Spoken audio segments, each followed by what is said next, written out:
Oh, it's such a beautiful song and I love it. I actually met Maddie Healy's mom and then waited him for years and years to grow up, and he never did. It's about Travis Kelce. Oh, the whole swiftie community is not okay. I think the song was probably about Joe. Hey guys, I'm Lisa. Welcome back to my channel. Today I'm going to be ranking every single song off of the Tortured Poets Department, the anthology. So the whole double album. Oh my god, I cannot believe she released a double album. It is so good. I'm so obsessed. I've been listening to the songs non-stop, and today I'm going to be ranking them all for you. I actually did this when Midnights came out, so I thought I'd do it again. And yeah, let's go ahead and get started. In case you can't tell, I'm a big swiftie. That's a Taylor Swift record right there. There's a CD right next to it. I don't have a CD player or a record player, but I love those. So I've made a tier list, which I'll insert right here. And as you can see, I've tried to make the theme kind of align with the vibe of the Tortured Poets Department, so black and white, but I ran out of black and white colors. So there's also blue and orange, which if you watch the music video for Fortnight,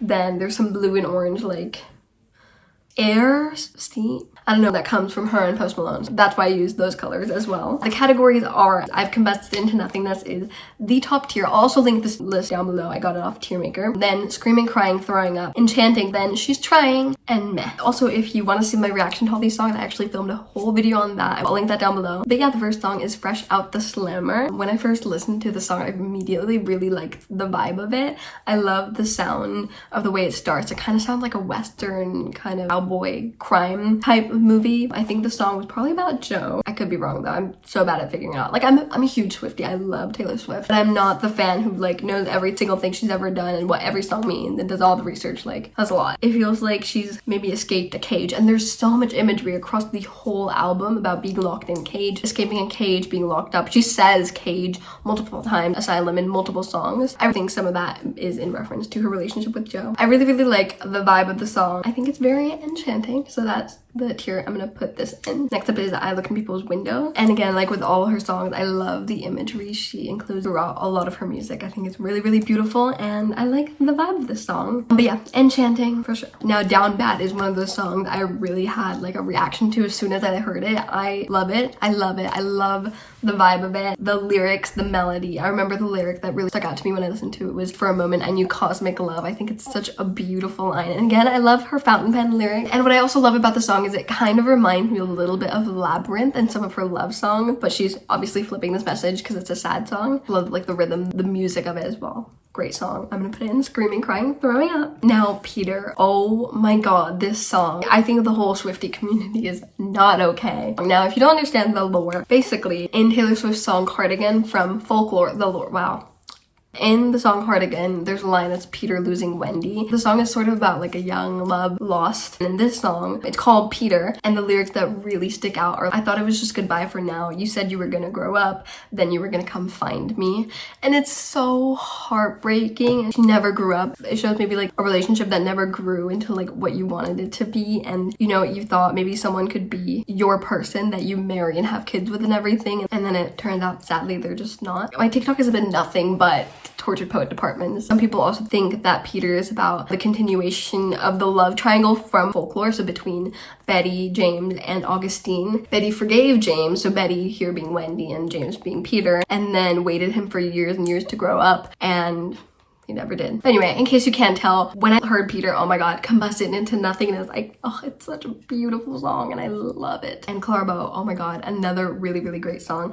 I love this song, especially, this is gonna be the last time I mention my reaction video, hopefully, but in that I basically explained the story behind Clara. To sum it up, she was an incredible film star. She was actually the first it girl, like the term originated because of her. She also had a lot of relationships with men and the public turned on her partially because of that. And so I think her story kind of mirrors Taylor Swift. And that's what I love about the song. It basically discusses that, and it starts with, oh, you remind me of Clara Bow. You're gonna be a huge success. Your future looks so bright. And then it ends with, oh, you remind me of Taylor Swift. Your future looks so bright. So it kind of suggests that society has this habit of turning on women, especially in the media, and like demonizing them, and then like repeating this consistently throughout the years, because that was a century ago that happened to Clara Bow. And it's crazy that that's the narrative that society today is still perpetuating. But yeah, I really love that song. Screaming, Crying, Throwing Up for sure. Next up is the song Robin. I love this this song. I think it's such a beautiful ballad. It's actually my best friend's favorite song on the album. Her mom's name is Robin, and it's a really, really nice song, kind of about childhood and growth. I know some people think it's about Travis Kelce and his childhood. There's a lot of references to a tiger and becoming higher and higher, and his mascot in high school was of a tiger, and then he was part of the Cleveland Heights or lived in the Cleveland Heights or something related to Cleveland Heights, and some of the lyrics are higher and higher. I think it's a really beautiful song. I love the melody of it. Definitely another screaming, crying, throwing up moment. My reaction to the Alchemy was so visceral because I just got so excited because I was like, oh my god, I think this is a love song, and that made me really excited and happy. And she talked about how like the hospital was a drag, but now she's out of the hospital, and then there's so many references to football and stuff like touchdown amateurs, you know, and it suggests she's moved on to like a better love, someone who makes her really, really happy, and I love that for her. I think it's a really beautiful song, definitely enchanting. The bottom two columns definitely aren't arbitrary. People, including my friends, including fellow swifties, say I'm a biased swiftie because I never say her songs are bad, and you know, you could have a point, but I also just think all of her songs are amazing. There's even some songs, like I think a lot of the swiftie community agrees that Stay Stay Stay, not a great song. I agree with that one. That would probably go into meh on my tier list. I just think Taylor Swift can do no wrong. So Long London. Oh my god, I love that song. It is so beautiful. It's so sad. It's so heartbreaking. I was so obsessed with it the minute I heard it. Of course, it's a track 5, so of course I'm obsessed with it. It's really devastating. And yeah, it's definitely one of my favorite songs from the whole album. The whole double album. So yeah, I combusted into nothingness when I heard it. Oh, it's so heartbreaking. Guilty as Sin, another song I really like. Again, it has so many references to being locked in a cage, but also like a longing for the love she has locked in that cage. Definitely a little bit of crying, screaming, throwing up going on there. The Prophecy, oh my god, such a beautiful song. I really like that song. I think it goes well with Cassandra because Cassandra actually makes prophecies, and yeah, I love the mythology behind it. The imagery, again, I think is fantastic. Screaming, crying, throwing up moment for sure. So High School, oh my god, such a great song. I'm at uni, but there's things going on in my life right now that just feels so high school. Really fantastic song. I feel like I'm putting everything here, but screaming, crying, throwing up for sure. The Manuscript. Oh my god, I can't get over this song. It is such a beautiful, like, heart-wrenching song. So many of her songs in this are so sad and heartbreaking because they're so beautiful and so powerful and so well written. And this is another one of those songs. I adore it. I truly combusted into nothingness when I heard it. I think it's the perfect song to end the album with because this is her manuscript in a way, but also it's just so heart-wrenching but beautiful, and I love it. I love it so much. Next, I love Who's Afraid of Little Old Me for a completely different reason. It's just a bop. It is just a bop. Also, when I say a Taylor Swift song is just a bop, that's not true because it's also beautifully lyrically written, always, but it's a bop as well. You don't get to tell me about sad. Oh, it's so good. It's so good. I love it. As you can tell from the combusted into nothingness tier so far, I love the sad song, but this is just a banger, and I love it for that. Definitely combusted into nothingness. Oh, but Daddy, I love him. Heartbreaking, but beautiful. Again, great song. I love the message behind it. I don't want to over-explain my thoughts because a lot of this I already said in my reaction video. I think the thing about her is she just captures feelings that are so universal, so clearly and beautifully in a really relatable way. Like, Daddy, I love him, and I can fix him. No, really, I can. Like, both of them are about trying to fix someone. Even, like, a friend or something. I just find it so clearly relatable. And then, like, that's just the lyrics. Then you have, like, the melody of it and the instrumental and everything just working together to make it a really beautiful piece. But Daddy, I love him. It's going and screaming, crying, throwing up. Next is Chloe or Sam or Sophia or Marcus. I really like the song. I think it's a vibe. I think it's a bop. I really enjoy listening to it. Do I think it's anything crazy special? No, but it's definitely enchanting because I swear I can be objective. How did it end? Again, I love the heartbreaking, beautiful song. I love this song. It's majestic, screaming, crying, throwing up. I can't quite capture the way I feel about My Boy Only Breaks His Favorite Toys, except to say combusted into nothingness. It's so good. Again, I'm picking some fun songs here as well. It's just so fun to sing along to. Again, I love the lyrics of it, the imagery.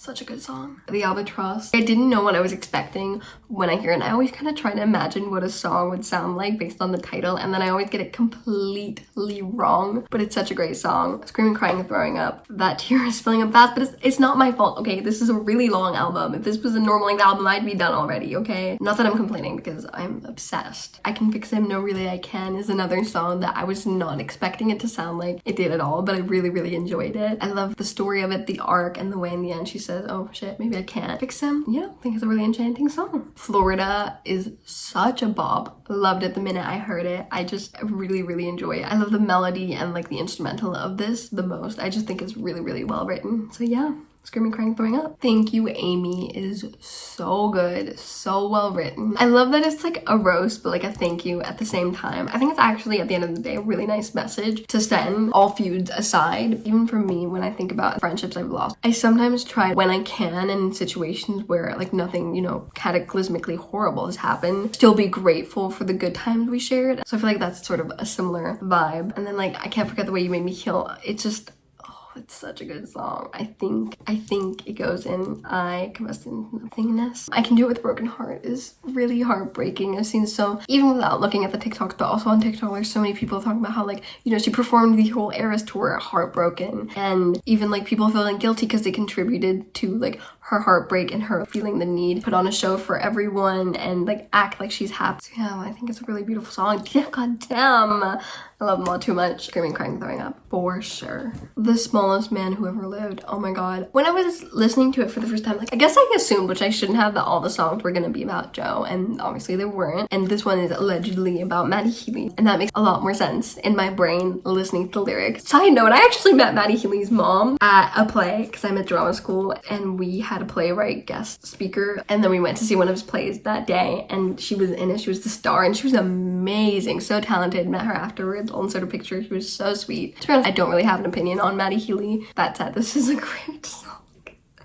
Screaming, crying, throwing up. I want to put it in enchanting, but like that wouldn't be honest. The Black Dog. Oh my god, so sad but so beautiful. I Combusted Into Nothingness. I hate it here. I really like. I think it's a great song. I don't have that much to say about it. I'm just gonna put it in enchanting. I really, really like the Tortured Poets Department. I think it's a fantastic song. Really, really well written. Definitely a screaming, crying, throwing up moment. I've already talked about Cassandra when I was talking about the prophecy. One of her lines is, "They filled my cell with snakes, I regret to say," which links to the prophecy because Eve got bitten. And then the next line is, "Oh, was it punishment?" This is in the prophecy. Even that is historically just very, very famous for its sexism, because Eve got bitten for eating an apple on the tree by the snake, and like then was cursed to have really painful births and all of that, and like the sexism that comes with that kind of imagery. And then Cassandra is from Greek mythology, and basically she's cursed by a man who she rejects to have prophecies but have no one ever believe her when she makes them. And I love that imagery. I'm not actually a huge fan of Greek mythology. I love fantasy. Like, you'd think I'd love that kind of stuff because I love Harry Potter, I love Hunger Games, anything dystopian, Fourth Wing, incredible. Like all those types of novels I think are really, really good, and shows and everything. But I think what I don't like about a lot of Greek mythology is that I just feel like it makes no sense that all of the gods are like all powerful, whatever, amazing, can do anything, but then in the story, first he has to save the world or the gods or the rain against the Titans or something because they're not allowed to act on Earth or something, or like there's certain things they can't do. And it just feels like all those rules the authors put in place so that the gods aren't too powerful, because if the gods are too powerful, then they can just do whatever they want, which I think can be a very difficult line to walk in all fantasy, because what makes humans so fascinating is that they're frail and they make mistakes and they can't fix everything, and they're mortal and they're powerless, and so you have to kind of restore that mortality when you create magic. I don't know how well Greek mythology does that. All that to say, I don't really like Greek mythology, but I do know a little bit just from like English classes and stuff. All that to say, I love Cassandra, love the message of it, Combusted Into Nothingness. Oh, beautiful song. I love the feminism of it as well. Chef's kiss. I'm Gonna Get You Back. Oh my god, such a good song. I love the double/triple meaning of it, the way she's like, I'm gonna get you back, whether that's me becoming your wife, which I think even that alone has a double meaning of it, which is why I say triple meaning, because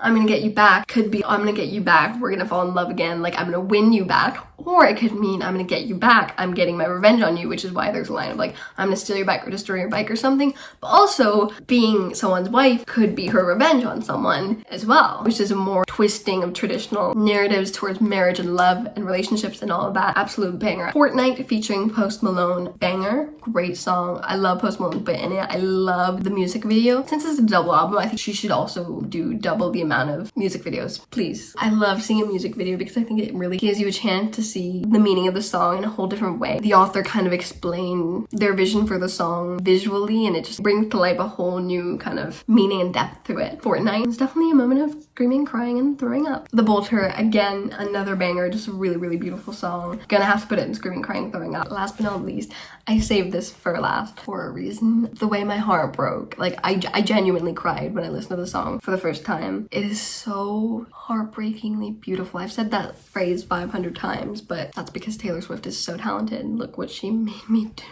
Look what she...